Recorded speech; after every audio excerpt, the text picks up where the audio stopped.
د کمال ناصر اصولي ژوند ته کتنه رحماني سره یې خوږه ملګرتیا ولې په جنجال بدله شوه. د ژوند میډیا چینل ګرانو لیدونکو ستړي مه شئ، ستاسو د ښه صحت په تمه.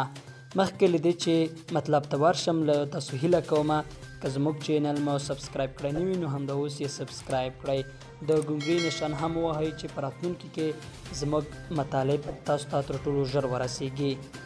د ولسي جرګې د ریاست پر سر د جرګې د دوو غړو میر رحمان رحماني او کمال ناصر اصولي ترمنځ جنجال پرون نږدې یوه نیمه میاشت وروسته حل شو. له دې سره د کمال ناصر اصولي هغه مرکه خلکو ته جالبه او د بحث وړ وه چې د خپل شخصي ژوند او یاد شوي جنجال په تړاو یې د یک ټلویزیون په کاکتوس خپرونه کې لرله. ژوند میډیا چینل د دغه مرکې مهم او جالب ټکي در سره شریکوي. اصولي څوک دی؟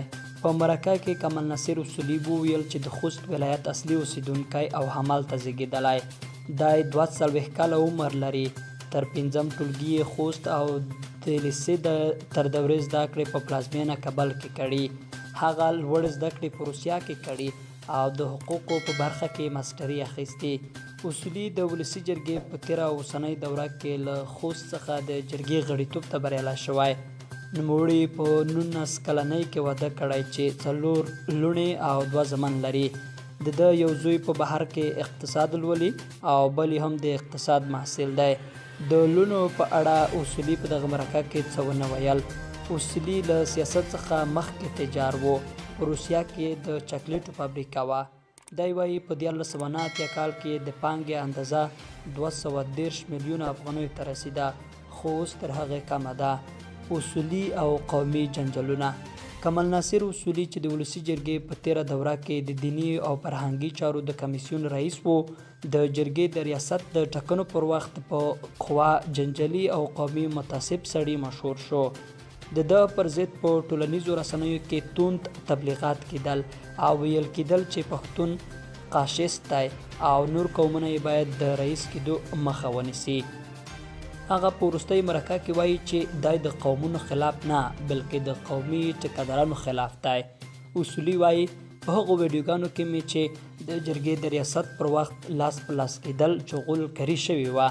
د ده په وینا د په هره وینا او مرکه کې اول د پښتنو قومي ټیکهداران او جنګسالاران او بیا د نورو قومونو غندلي، خو مخالفینو یې د تخریب لپاره د جرګې د ریاست پر وخت د ده ویناوې یوازې د نورو قومي ټیکهدارانو خلاف جوړې کړې او پښتانه هغه یې ترې حذف کړي وو. د ریاست ټاکنې او له وکیلانو ګیلې. په دې مرکه کې اصولي د ولسي جرګې د ریاست د ټاکنو په اړه ډېر وغږول شو. هغه له وکیلانو ګیلمن و چې په وینا یې رحماني ته یې د پیسو په بدل کې رایې ورکړې. اصولي وایي یو وکیل مې خپله د جرګې د تشنابونو خوا کې ولیده چې په 10,000 ډالرو یې رایه خرڅه کړه. د ده په وینا هغه وروسته ورته راغی او غوزر یې وکړ چې رسوا نه شي. دی د وکیلانو په اړه نور جالب هم وایي.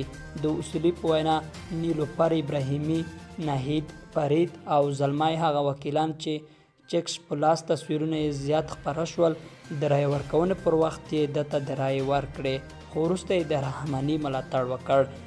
دی له نوم اخیستو پرته وایي چې له رایې اچونې وروسته د ده په ملاتړو وکیلانو کې هم داسې خلک وو چې رایې رحماني ته ورکړې وې، خو ملاتړ یې د ده نه کاوه. د رحماني خاطرې.